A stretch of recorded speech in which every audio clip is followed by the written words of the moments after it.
Hello and welcome to the Gamasutra Tuesday Twitch stream.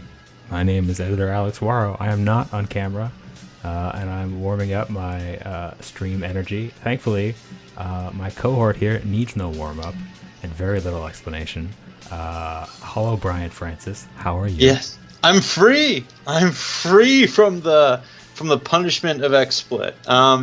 Yeah, my name is Brian Francis. I'm a contributing editor at Gamasutra. And I'm also the one you have to blame for today's stream because I made Alex do this. I made Alex play this game. Yeah. So we occasionally do we stream some classic games you might consider games of historical import on here. This is a classic game of sorts. Today we're playing Night Trap, which Brian and I have been feverishly researching. This game came out in 1992. It is its 25th anniversary this year, and so this was released by Screaming Villains to mark the occasion. So just start the game, man. Are you sure? This game needs no introduction. It's Night Trap. All right, I'll go ahead and bring up the historical factoids and the other stuff, but we gotta roll on this. All right, well, just one small thing. I'm gonna switch it over to original first, so we can really, because we're probably gonna have to go through this a couple of times. Yeah, I'm not the best. You're not a Night Trap pro gamer. I am no Night Trap champ. But they should put this in Evo. It'll be educational. All right, I know. Normally, the person hosting the stream gets interested in the game, but Alex is about to be very concentrating a lot, so to try and play this interactive movie. Night Trap, released in 1992, is one of the classic full-motion video games. In that, it was a game where they filmed over 200 pages of script and then adapted a gameplay interaction around that script. So you're basically controlling controlling what scenes advance the movie. Originally, it was inspired by a short project called Scene of the Crime, which was the foundation of the Nemo tech, because Hasbro wanted to make the interactive game movies. And looking back on the research we were doing for this was basically supposed to be a way that players could have this whole sequence of events going on in one setting, and they could flip the camera view around to the different settings to get different context on what was happening. According to the book Generation Xbox, this was actually also inspired by a play that was running in Los Angeles during the 1980s. This was the best part. Okay. Yeah. So that one bit. So we're going to talk a lot about this and what this game meant to the game industry in general. But one of the best parts about its history is that it was inspired by an interactive theater production in, I think, the 80s. And that is a direct call forward to Tacoma, which just came out as well, and is also heavily inspired by interactive theater of a slightly different sort. What we're going to see when we play Night Trap is the core gameplay conceit is that you're flipping between rooms to watch multiple simultaneous events.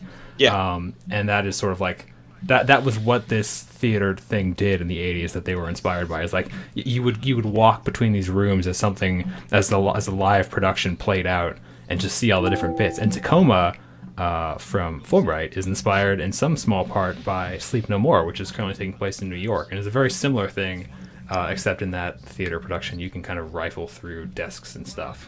Yeah. I think this play that was in Los Angeles was just about following the actors around. Yeah. And there's a lot of quotes in this in the book Generation Xbox, which is a book about how video games in Hollywood have interacted over the years. It was kind of like this intersection of tech people and Hollywood people who had been to this play and thought it was a decent premise, this way of interactive theater of getting certain information, not other information, was the way to go when making these two worlds collide. So this was all shot with basically TV. You can see it's shot on 35mm film. Yep. 80s TV style, Hollywood style production. Here we go. And we're beginning. We're off. Here we go. We're off to the races. And the premise here is that the group of paramilitary people you just saw are trying to trap some vampire creatures who are about to descend on this house of... Ha! Yeah, you got him! That's it. Night trap. We're done. We win. Yeah, that's it. That's all the night trap. And so, as you can see, there's a house here which is about to be descended upon by teenage girls and one undercover agent played by, oh god, I'm forgetting the actress's name, but she was on Different Strokes. Dana Plato. Dana Plato. Different Strokes is Dana Plato. Like, and again, like, we can't. Normally, when we go through these streams, we're trying to like look back on old design and see what's up, see what's cool about these games. But like, you can't. I don't know what you can take from this game. It's just bonkers, and we're just here to process how bonkers it is. Yeah. I know, like, normally we're trying to be all like complimentary and like, oh, look, here's the old design thing, but like, Alex, you've already talked about how hard it is to get anything done in this game.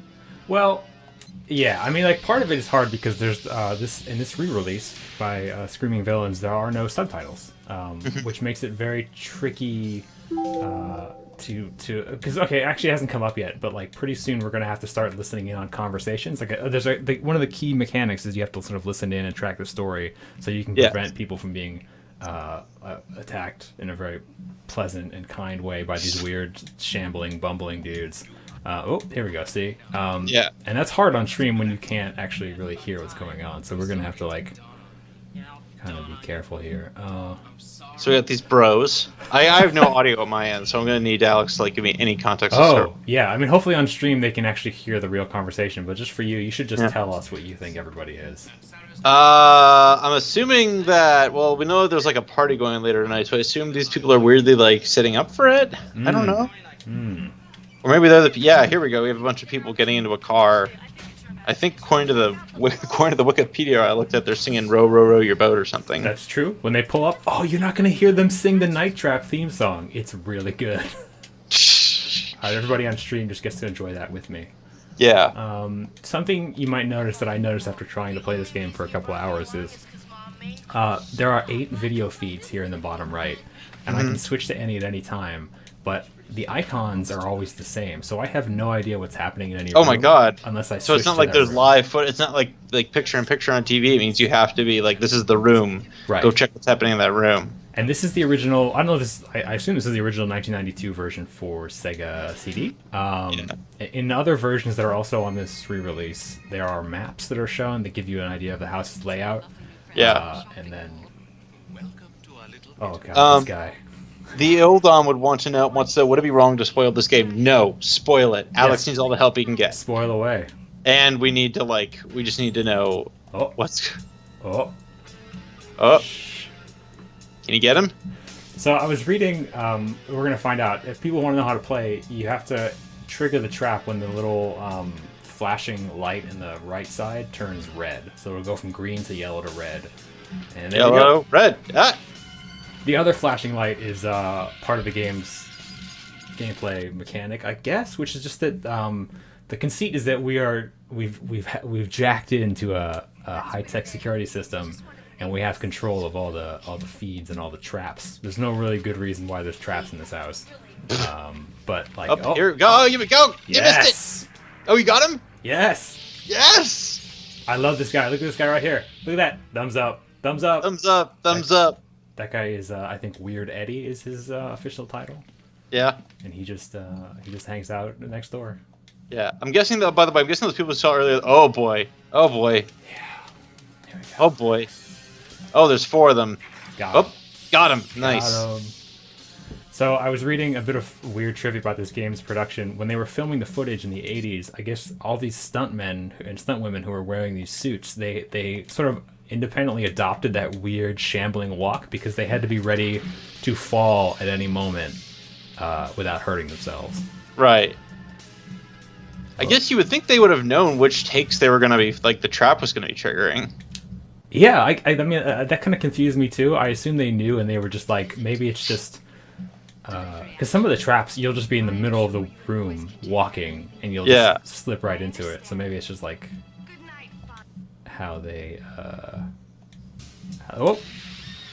How they prepared themselves. Someone's come into the chat named TR Mentry. What's not being shown is the new default version of the game, which is live previews and the camera icons, making it a bit easier for newcomers. We have it in classic icon mode. Oh, that's good to know. Yeah. I guess it's worth noting that like this game comes with a lot of different versions of it packaged in. You can play. We've gone for the classic mode to try and capture that 1992 feel.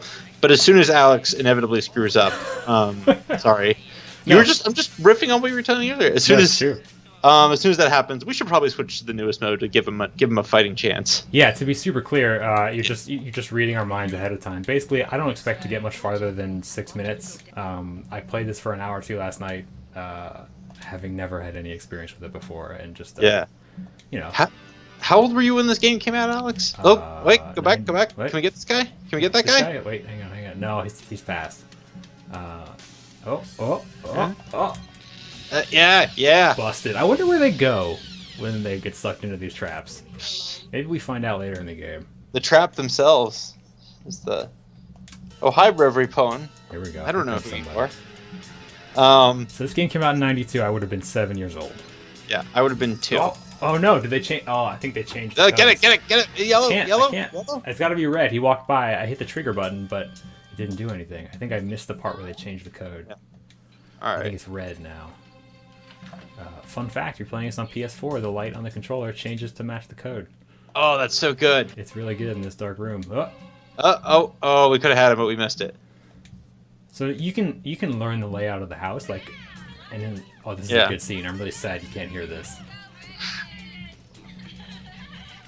It's interesting. God, okay, so this is where like I feel like the conceit of the gameplay is actually a really great idea, and it's playing out right now. In that like the game wants you to be paying attention to that scene or this scene. Here we go, Mr. Brody. The game wants like there's just the fact that like the quotes about the play point out that like you could be witnessing a suicide happening on one floor, but missing a lesbian tryst happening somewhere else. And that's absolutely what like there's a mawkishness and a voyeuristic component to this.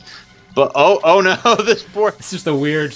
There's that going on one side of the house, and then this on the other side. Yeah, like this is like weird '80s TV shtick, and at the other end, it's like badly filmed '80s action movie. All right, I need to save this kid, or we're gonna lose. And I hope I have the code right, or I'm gonna lose. Oh shit! I should have looked. Okay, it's 7:39. I'll look at the guide. I mean, we have a guide. I'm probably gonna lose anyway. So there's something that happens after this where I keep failing. I haven't gotten much past 8 minutes, and it's not this guy because I've saved him. Yeah, see, there we go. So I get them, and then pretty soon I'm gonna fail, and I'm not sure what I'm missing next. There's some. Looking at 07 in the guide. There's this. 0750. Tony and Jeff enter from the entryway secret wall and walk across to meet the guests in the living room. Right. Yeah. Continue. Yeah. So like those two cool boys we saw earlier. One is the son of this family, and I think one is the cousin. Please forgive me if I have that wrong. And they're just cool guys. Cool 80s guys. Reverie Pone, legitimate question: why has Night Trap built a legacy versus other FMV games? Is it just how nostalgically terrible it is? So that's kind of what we're getting at here, right? Like we're not going to give you that answer, but we're going to show you what it is if you've never seen it, and maybe you can maybe together we can come up with one. I think personally it has a lot to do. See, I just failed.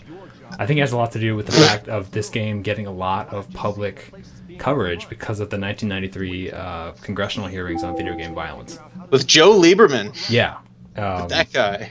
And sort of famously, like, this game sold even better shortly after those hearings because of that publicity. And then at some point, I think it kind of suffered. Like, correct me if I'm wrong. I think they had to put out a different version after that just to assuage public concerns about violence and stuff. And then it kind of faded away for a long time. But there's always been I wouldn't say strangely, but there's always been a very passionate community about this game. I will say, so when it comes to FMV games in general, I think there's a couple other notable ones that have still stuck through the test of time. There's the first Resident Evil stuff. There's Command and Conquer. Wait, was there FMV in Resident Evil? I think the early Resident Evil had FMV, right? I don't. I'm pretty sure it did. I'm pretty sure because I remember seeing the guy who played Albert Wesker. I'm going to double check this right now. Okay, so I'm going to switch this over to. So we should say this game is running on Unity. How it came to be is kind of interesting. So in 2014, I believe he's a co-founder of Digital Pictures who put this game out originally, but also he's an experienced guy in his own right. Tom Zito, I think his name is. Please forgive me if I'm Tom wrong. Zito from your interview. Yeah, there's a story up on Gamasutra. You can find it. He helped launch a Kickstarter to sort of like bring back a new and improved version of Night Trap that sounded very much like what we're playing here. And it was going to be like, he made a bunch of strange promises. Like he was promising that it was going to be, he wouldn't say who the developer was going to be in this Kickstarter pitch, and he said he was going to get them to put out like discs for Xbox One and PlayStation 4, but they would be in weird cardboard sleeves, and he didn't seem to quite know how he was going to do that. It was kind of a weird shambles of a project that didn't end up successfully funding. But then at some point, shortly thereafter, a developer by the name of Tyler, his name was in the credits here, and you'll see him in the actual game credits. He got the footage and got this game running in a prototype on mobile, on like Android and iOS. And I guess the story of this game's existence is that so Tom Zito and the rest of them, like he saw this prototype running on a mobile device, and I guess they worked together and they collaborated and they worked out the rights and everything. And at some point, Screaming Villains put this game out for Xbox One and PS4, running on Unity. Let's get that new 2017 version running. Okay. There was I believe this is the 1993 version. I think that's the 32X version, but I could be wrong. Yeah, there is. I'm having trouble parsing it. Which version released had the FMV actors, but there was one of the early releases of Resident Evil did have FMV actors or I think it was just introductory cutscenes. So my original point being, like, there's a few FMV games that get get a legacy. A lot of them, the badness of some of them, just I don't think was stuck around because it was largely just like actors motion captured on stages. Like, no one talks about the fact that Dark Forces had FMV footage, but the Jedi Knight games and Dark Forces are remembered for just being like decent Star Wars shooters that still have a legacy on the whole EU. So don't forget Rebel Assault, that classic PlayStation game that I played as a kid, which has like just some random dude running around in a Rebel pilot outfit. Yeah. TR McHenry wants to say that it's 32X/3DO, same interface. Oh, thank you so much. So yeah, like I said, we have not been following this game. See, so notice now in this new version you can see what's going on. It makes everything way easier. You just totally let those two guys escape. I did. I'm still gonna fail this. Like I don't know that I'll ever do a perfect run, which is too bad because there's some stuff locked away in this game behind accomplishments like perfect runs. Like if you do a perfect run, apparently you can unlock the video of someone playing the prototype that sort of like led into this game, which is it's a FMV game. Scene of the Crime? Yeah. Scene of the Crime was sort of like the proof of concept. Like, could you do a multiple video feed FMV game? Yeah. And it's very similar, except instead of weird monsters, there's like a bunch of money that a bunch of thieves are trying to get at, and you're like watching the security systems to get them. Yeah. See, my critique of it's weird. I bet you when they made Night Trap, they were worried that players would just like be bored really quickly, and so therefore they needed to like make this all really quick. But I think if this interface still had like value, I think it's just that you need to, like, what Alex is struggling with here as I watch him is that it's just so quick and it's hard to learn from your failure. Like, you don't know which sucker you didn't get at the right time. Yeah, I mean, I don't want to like assign value, but definitely I booted this up yesterday and was like, oh, this game is sort of notoriously bad. And it's actually, I mean, it's cheesy, but it's self-consciously cheesy. It definitely intends to be humorously bad, and it's kind of fun. Like, it's kind of challenging to try and flip around and deal with wanting to watch the scenes play out while you're also trying not to fail. That's an interesting balance. Like, and I think FMV has sort of had a resurgence recently, most notably in games like Her Story. And we were playing The Infectious Madness of Dr. Decker just a few weeks ago. Right. which was much slower paced. And it had a beautiful couch. I really love But it that also couch. had kind of a different thing where you were switching between characters to try and get perspective on the story going on, which I think there's something to the fact that like watching real footage and then switching between perspectives is what makes the interactivity of this workable. Yeah, Ilden MXA Go says, could a game be made nowadays like this? I think that oh god, what's the name? It's Zoe's the project she's working on now. What's Buckaroos. Tingle. I'm like Tingler. This is so embarrassing. Tingler. Yeah, this is embarrassing because I've seen it on Twitter every day, updates about it. It's so I know they're working on one. Oh god. An FMV Tingler. Buckaroos. That's all I remember about that game. Yeah. Buckaroos. It's got a good name though. Someone wants to look that up. Oh. No. No. Oh. Oh. Gotcha. Yeah. Get him. Gotcha. Get him. Get him. All right. So yeah, Brian, since you can't hear this, and I'm sure everyone watching this is probably a huge fan of this game already, the story behind this, what's going on is that there's a winery at a summer camp, or near a summer camp, and like teens keep coming to this camp and disappearing. So you and your team, your SCAT team, your Sega Control Attack Team, I think it stands for, you've hacked in to the security systems and you're trying to figure out what's happening to all these poor teens.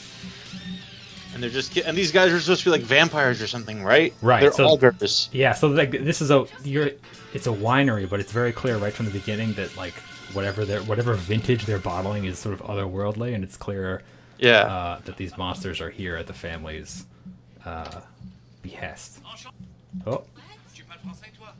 Also, the family is all painted to look like really terrible stage vampires, and nobody notices, which is good. We also have, it turns out in the chat that T.R. McHenry is actually a friend of the developer and helped test this version. Nice. So they're just interested in watching the play. They're going to try and not spoil anything, but they just want to watch people playing through for the first time. Well, which I guess this wouldn't be your first time, but it's certainly like we're trying to figure this out together. I mean, I haven't been able to get past 8 minutes, so if we fail a couple times, please feel free to weigh in with. Please tell us what we're doing wrong. I think I can't get over like what like they tried to like. This is one of those like when you have no budget and you're trying to make something like supernatural and horror work, but they're also still shooting it like a 3-camera sitcom. Like these augurs and their like weird hook like hook capture. Oh yeah, so that they just thing like is super wrap interesting. around someone's leg.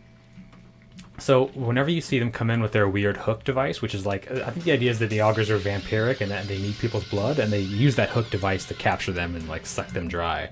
But the reason they use that hook device and not like something that makes actual like horrible sense is because this game was originally designed, I think as you mentioned, for Hasbro's canceled Nemo console, and like Hasbro had serious concerns about games that were too violent.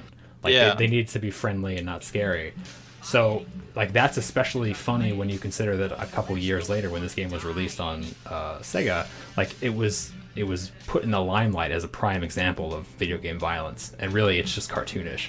Which is really, I mean, it's weird that they're out about video game violence, which is like, this is also the game where, like, half the cast is, like, running around in a teenage girl, like, slumber party and not a lot of clothing. Yeah, I'm pretty sure that was actually one of the key reasons why I got so much attention from Congress and from various factors, is the idea that there were the scantily clad girls who were just being like murdered. Yeah. God, but this is just so funny. I love watching everyone giving it their all on this too. It's like really good. These credit to these stunt people.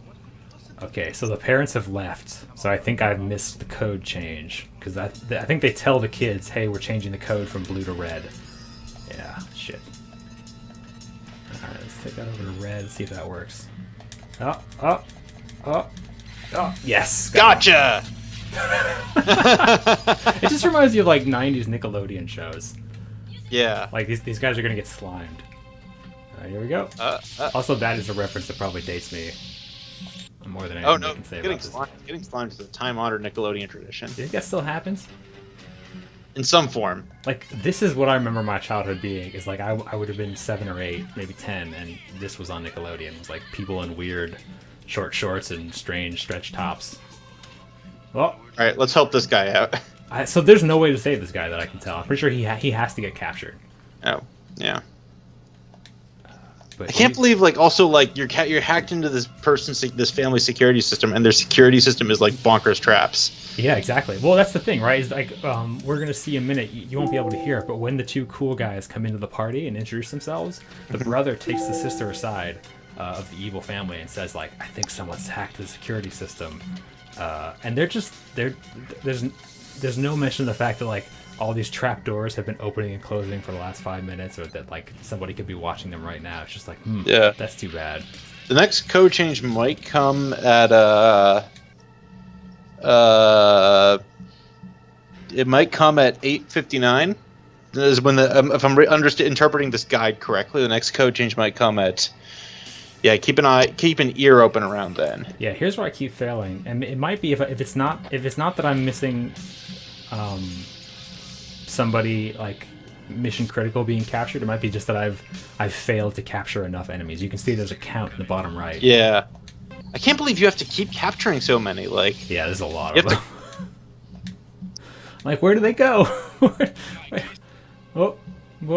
How many monsters can be in this house? Yeah. All right, let's see how far we can make it this time. You said the next code is at 8:59, right? Yeah. All right, I'll keep an eye on the feed. So here's the brother telling the sister. Old guys you pull up are going to have incorrect times. The release has new scenes inserted in all versions, probably slightly later than the guide we're reading. Got it. Thank you. Thank you, T.R. McHenry. So I wonder if those scenes were from footage that wasn't used. I think there's like a documentary and like some maybe deleted scenes and stuff that are sort of locked away in this game. And that's just interesting archival material that I'm glad is out and available 25 years later. Yeah. It's funny. Yeah. So I was going to say, keep in mind the actress in that one scene you were looking at. I mean, go get these jabronis first. But she's like supposed to be. I just can't get over that she's supposed to be a secret agent, and like the whole conceit here is that she's infiltrating this house while. This is the farthest I've ever gotten. This is just like the weirdest plan. Like, we're gonna send her in, have her pretend to be a teen girl. Oh, they're all trying to get upstairs. She just saw something, but I'm sure it's nothing. I'm sure it's nothing. Oh. What is this walk? Oh no, the code's changed. Shit. Pardon me. Dang. This is the internet. We don't curse. Okay, was it 9 minutes in? Yeah, it doesn't list what the code change is to, though. I noticed that too. I had a hard time finding a guide to what the code changes are, which is, I think, admirable commitment to no spoilers. Oh, good shirt, this guy. This is Collins.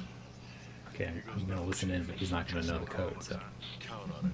Maybe we should give him the old Jamaican number. Would she know the code? Bottom left? I don't think so.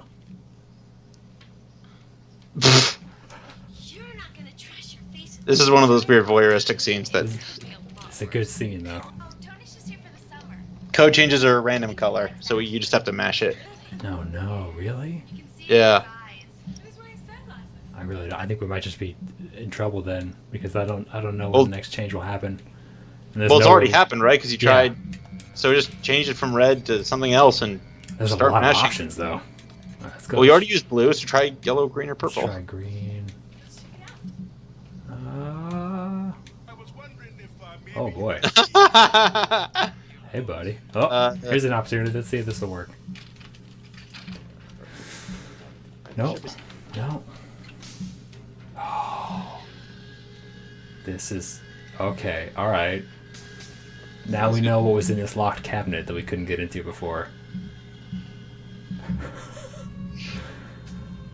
Yeah, so I haven't gotten very far in this game. This game might get real weird, depending on how long the stream goes. Well, I guess. They're sucking. This is where you find out they're sucking his blood. Yeah.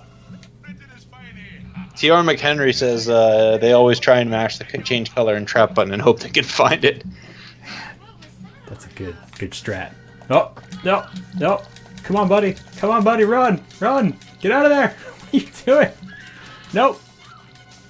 Oh boy. Did he get away? I think he got away. He's outside. Check outside. Oh no, I think I just missed a chance to trap some dudes. Oh boy. Oh boy. So I guess like the interesting tutorialization here is they try to use that opening moment before everyone arrives to let you learn where the traps are. Yeah, there's like tons of dudes just walking around the house. That gives you an opportunity to test out the controls. Yeah. I would. Oh. No, he wasn't in the trap zone anyway. Right. It's really interesting as well. Like, is that guy just taking a shower? No. He's hiding in there. He's trying to stalk them. Oh my god. Okay, this. Yeah, here's where we get. Before. This might be where it started to get some of that public. Yeah, this is what got Joe Lieberman mad. This is awkward. Isn't that a mirror she's looking into? Can't she see the dude behind her in the shower? I guess you're right. Yeah, the conceit is just because earlier they were acting like it was in front of a mirror. Yeah. I don't know. I'm used to like random black silhouettes in my showers. Oh sure. They're just handing out cake down here. I mean, we're millennials. We have to... What? What? She doesn't seem at all concerned. No, okay, now she's. She was giving that guy some sass, and now I think... This is definitely the scene that. Oh, it is green. Ha ha! Nice. We did it. This is definitely the scene that like was being featured on that TV in Congress. Like this is the one. Yeah, I guess this is that famous bathroom scene. Or maybe there's more than one. Where'd she go? Oh, she's fighting them off. Come on, okay. come on. Get in range. Get in range. Nice. Nice. Good. Kick good combo. Takedown. Yeah. That's oh, yeah. Well, I guess that's sensible. All right. Get him. Let me just see if I can get him in. No, will he come back in here? No. Oh, here we go. Yeah, let's get him. Meanwhile, elsewhere. Wait, go get that guy. Go get that guy. Isn't there a trap in here? I just missed him. Yeah. Yeah. No. Hang on, I want to see if they're gonna change the code. The next code change, if it was like a minute later, it was going to be at God. Let's see. 08:59. So it's probably going to get like 14 minutes because it was coming at 13:37, but now. I just I didn't quite make that one. Oh, dang it! It is interesting that I think this game is only it's under half an hour long totally. Yeah. But. And they shot 250 pages for this, and players are only ever going to see about a few pages per run. Is that true? 250 pages? Yeah. Our article says 250 pages, and that accounts to about 250 minutes of film time, which is 4 hours. Yeah, a little over 4 hours. They shot. That's quite a bit. It's funny, like they also when they were producing this, they also produced the footage for Sewer Shark. Sewer Shark also of an infamous FMV game from the 90s, and you never hear about that game anymore. I guess because it wasn't the subject of a congressional inquiry. All right, let's go to this new modern version. What do you say? Yeah. I'm feeling good about our chances. Yeah. Maybe this is our final run. I don't know. We'll see. Let's see how we're feeling. Yeah. I mean, that last run took us a while, so. So, you know, I had about a couple of hours of this last night to really come to grips with the legacy of Night Trap. But as a fellow millennial who maybe has not played the original Night Trap and is now seeing it in all its glory, like, how do you feel about this?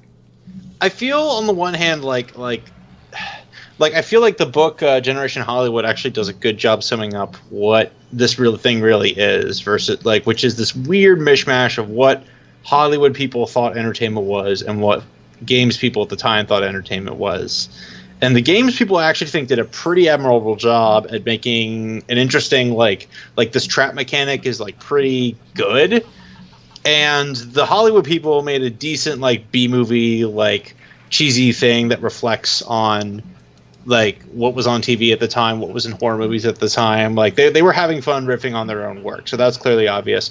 I think it just my biggest lesson, it just keeps going back to like when these two groups try to get together and make things, if one of them doesn't have enough faith in the other, something gets in the way, right?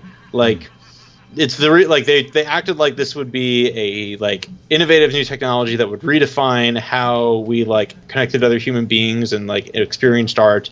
And instead, it's kind of a cheesy B-movie thing because not everyone was on the same page when it came to technology, when it came to business goals, when it came to artistic vision. Like there's this jarring mashup that keeps happening. It's also why like when games go towards the movie ends, that's why a lot of them fall apart. Or Generation Xbox covers at one point, because I think I read this part of the book, where how the Halo movie failed to like get off the ground properly. Mm-hmm. And it's just right there. It's on screen right now. We're looking at it. We're looking at what happens when games makers and traditional film industry people get together and act like they're going to make something new and groundbreaking. and instead we get B-movie stuff. So I think I like the game as like I love this cheesiness. I like the mechanic. I think this mechanic could totally be borrowed. I think the cheesiness is something to aspire to, not necessarily like loathe. But it's absolutely like on the one hand, when you're trying to make groundbreaking new technology and you're stuck with like B-movie effects and B-movie aspirations, like that's where trouble begins. Yeah, I think it's funny that so many applications of FMV in video game design are humorous, are meant to be humorous. Like, oh, so this is the remastered version, the new interface they put. This little red light flashes in the corner. I'm not quite sure why. I think it's because there's either an enemy is appearing or an opportunity to trap an enemy is happening. There we go. But like, so almost every FMV game I can think of is meant to be humorous. This is meant to be funny. Sewer Shark's meant to be kind of cheesy. Chuck Tingle. It's Chuck Tingle. There it is. Yeah. Chuck Tingle's Tingler is going to be like a comedy game. What one would assume, yeah. And we should say, like, a comedy in games is underappreciated, and it needs to be like done more of. Like, not to knock comedy games, but no, yeah, absolutely. But I think you're right. FMV hasn't all we figured out with FMV is comedy.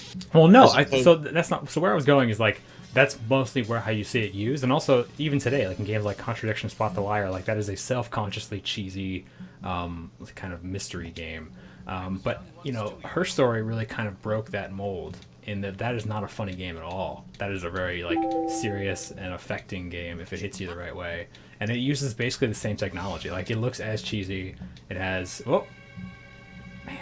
I mean, nobody walks that way in Her Story. That was a different game. But yeah. T.R. McHenry says red light indicates an intruder scene just started. Oh, thank you. So when that red light goes, you have a couple seconds to get yourself ready. Yeah. It's funny to play. It's not funny, but like it's always interesting when we get the chance to play through an older game because you can see firsthand how the process of teaching players has changed, which is like back then it was probably mostly in the manual, right? Like this game just goes right into it and it gives you room to play around right now, but it doesn't tell you how anything works. It doesn't set up a path to like, hey, trap this guy here, and then waits for you to trap them and says, okay, we're going on. Right. I really like this family. They're terrible in a really charming way. Oh, T.R. McHenry also points out the new Survivor mode is more game in the traditional sense than the original story mode was. Random traps, increasing difficulty, live cameras degrade the further you get. That's interesting. Oh, we should try that. Yeah, we should give that a shot after this run. I tried Survivor briefly. I wasn't very good at it, but now that I can get at least 7 or 8 minutes in, I feel a little more confident. Yeah, right. I guess that's just an endless run where they just run the trap scenes while the terror things are happening. Whoa. Still can't believe this. Nice. Yep. Nice. Yeah, Eldon points out in FMV games, the actors are always really mean to the player. Yeah, that's true. I mean, I know, like that's kind of the fallback. More often than not, in FMV, if someone is speaking directly to camera, it's to lambaste them. It's like you're dumb, you're wrong, you're failing. That is interesting. Yeah, I can think of a few other examples of FMV games I played as a kid. One was the Goosebumps game with Jeff Goldblum. Wow, really? Yeah. What was that on? What was that? I played it on a computer.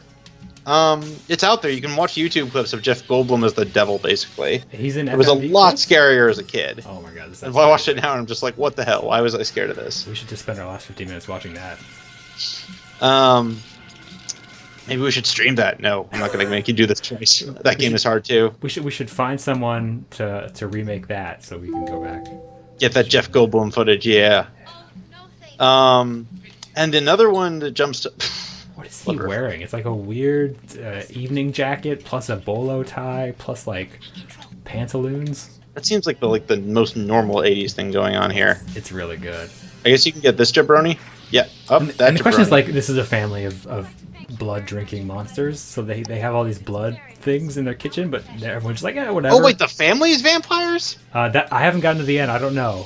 I can't say for sure, but they sure act like vampires, and they have an apparatus in their fridge to drain blood out of people. So I'm gonna guess they're all vampires. And also, the dad is drinking this weird red stuff that is like it looks like a Dago Bloody Mary, but I assume it's blood. It's a Bloody Mary. And then one of the girls goes in the fridge and like pulls out some frozen red things, and someone else is like, "Oh yeah, they're just homemade popsicles for later." Oh my god. T.R. McHenry says the Goosebumps game runs on DOSBox. They helped get a friend to get it up and running 6 months back. Nice. It's pretty great. All right. Yeah, I remember thinking it was great as a kid. It terrified the heck out of me.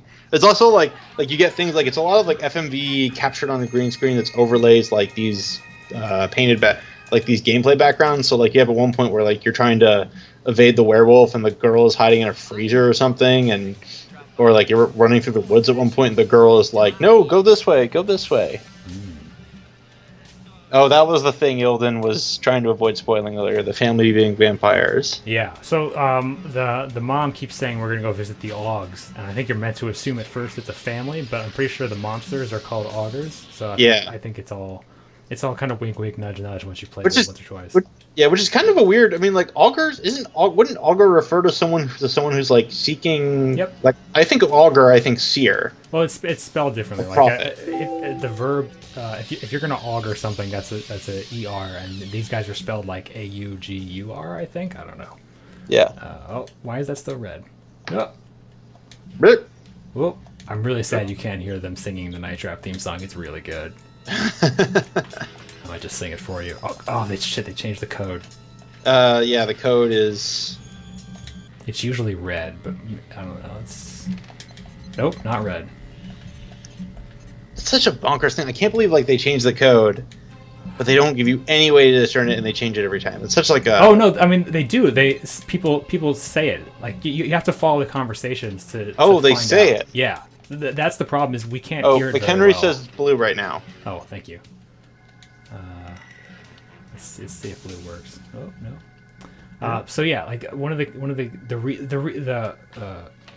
the eternal struggle for a Night Trap player is do you follow what's happening with the teens to try and get clues as to what's happening in the story, and more importantly, what the code is and when it changes, or do you follow the monsters to try and trap them so you don't fail? Whoa.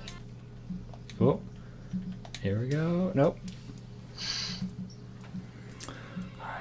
So I always forget, but there's a scene about four something minutes in where the parents say goodbye and they tell the kid what the code is, or I think they just say that the code is. Sorry, buddy. I always forget to go watch it. Oh, here we go. It's not blue. That's bad. We're in trouble. Maybe it's orange. Let's try orange. Cagney points out SCAT is the best abbreviation for a military name ever. Yeah. Sega Control Attack Team is a really fantastic. Can you imagine being like a Sega exec trying to deal with the fact that like your game was being featured in congressional hearings? Dang. What color is it? I don't know. Yeah, I don't have any conception of what it must have been like. I imagine it was stressful.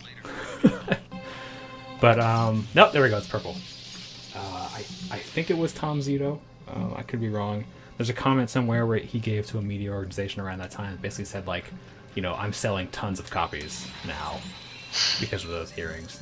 Yeah. So at least in the short term afterwards, it was probably pretty good for business. And something we've danced around but not directly stated, I think it's important to realize, is that the voluntary formation of the Entertainment Software Ratings Board, the ESRB, came about as a direct consequence of those hearings. So, like... you can look up the story of how that forum came together, how the game industry began self-regulating, but it is directly due to this game and Mortal Kombat and a few other games that were talked about by... Oh, I think you screwed up. Oh yeah, I definitely screwed up. That's kind of where I always fail. Yeah. So far. Oh man, they yell at you and they unplug you. I think there's a version of that video where he unplugs his Sega controller, or maybe that's a controller that I don't recognize. All right, let's give this survival mode a shot. Yeah, sure. Well, let's close out. We're going to close out here and attempt the Master Trap. All right. Screaming Villains, a Kentucky-based outfit. Not a lot of game developers in Kentucky, so that's always nice to see. All right.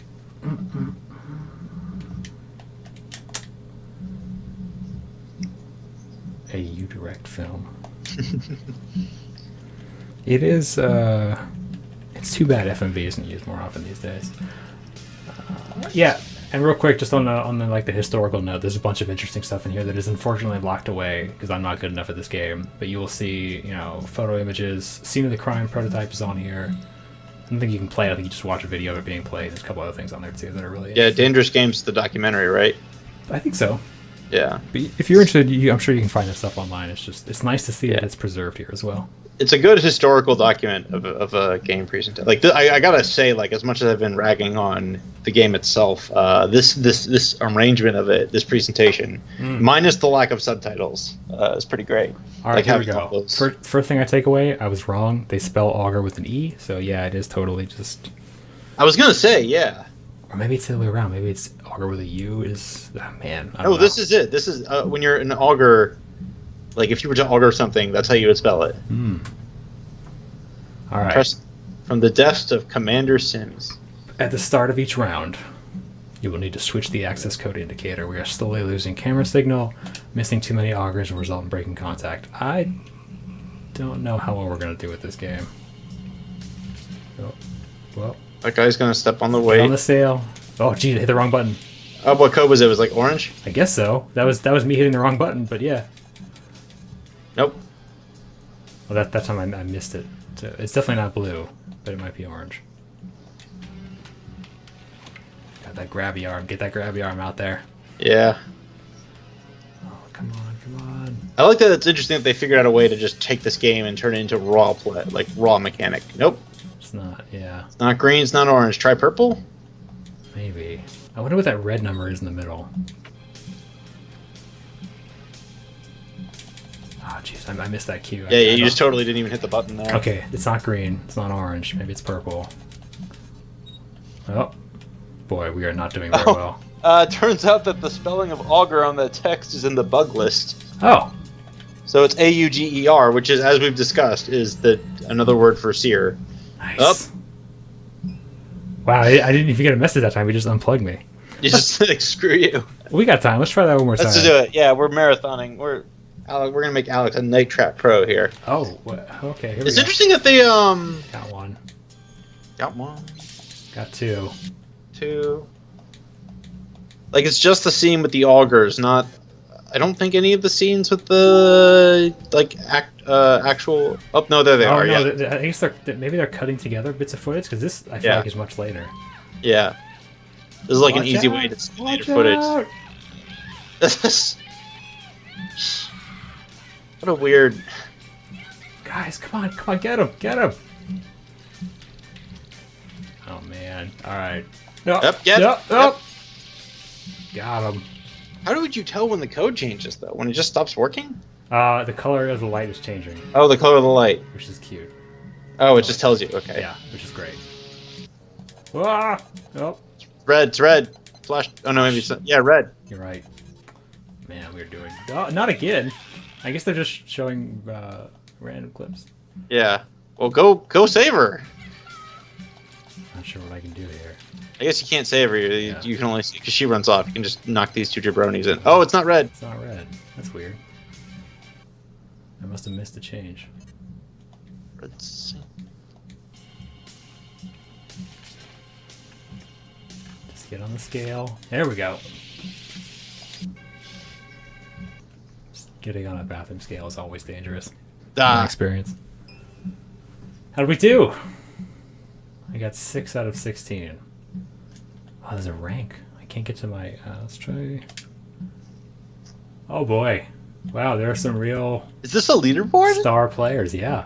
I'm nowhere on this. Got some. We're looking at the pro night trappers right here. Wait a minute, I should be on here. I got like 16, didn't I? I don't see me on here anywhere. I guess I just don't rate. Oh wow. All right. Have you had enough, Alex? Do you want to go home? So what's so interesting about this game is like it has such a infamous reputation in the game industry now, and I wouldn't necessarily stand behind it as saying like this is something that everyone should go play and study, but I do want to play more of this. I think it's really interesting. Where'd the game go? It's just taking its time coming back. Oh. Don't worry. I think there's a lot to be mined in FMV in terms of both comedy and like just general pathos and stuff. So I'm to probably take a longer look at this later. Yeah. What do you think? T.R. McHenry says they're out. Made some notes. Have fun with it. Yeah, I think it's. I mean, it just makes me want to try that mechanic. Like, I guess, like, I would want to. Maybe you could use this raw mechanic to like turn Sleep No More into a Night Trap knockoff. Like, at least if nothing else, just get the multi-cam perspective flipping, and then figure out a way to make it interact, like to reward players after that, like to add the challenge. There's nothing else. The house switching and like the edit, like the control board game layout is worth revisiting for developers. Yeah. I mean, content aside, like I feel like the mechanisms by which the player interacts with this game and the way they're sort of pushed and pulled through it is really fertile ground for like indies. You know, like I don't ever expect FMV games to be a big budget affair, but there's like just so much weird, interesting bits and pieces to pull apart here for talented game designers. Yeah, and, I'm glad it's back in a weird way. All right, you want to wrap things up? I wish I had Oh no, Flipsider just got here. Dang it. Sorry, buddy. Sorry, Flipsider, we're wrapping up. Good news. A, you can play this in French, and B, if you missed this stream, you can check out Gamasutra.com later for a full video that you can watch on demand as you like. And I guess if you enjoy or are just plain curious about this kind of stuff in the future, you should maybe subscribe to the Gamasutra Twitch channel because A, you will get notifications when we go live, so you'll be able to be here right from the start. And B, you'll be able to hear Bryant say Gamasutra much clearer than I can. Brian, anywhere else I should point them to? That's it. Just if you can follow this channel, that'd be great. Elvis the Monster is just saying it'd be pretty cool if a future Night Trap sequel included body cams on characters or cameras that can be pivoted in a room. Oh man, can you imagine a police body cam game? That would be. Oh gee, this is the police, but it's a body cam. All right. Sorry. Yeah, anyway, that's all I got. Just read Gamasutra. We're great. I think we're great. We do all right, and typically we will have a few streams a week that involve playing maybe more contemporary games with their designers and developers. We also occasionally do classic game streams like this, sometimes with designers, sometimes just with Brian and I, so we can sort of take a look back at notable games of the past 3 decades. So join us. Come back again sometime. Bye. Now, I'm going to go ahead and alt-tab over to our streaming setup. Brian's going to politely wave while I figure out how to shut this stream down. I'm just gonna give my thumbs up. Bye. Goodbye. Farewell. Alina saying goodbye.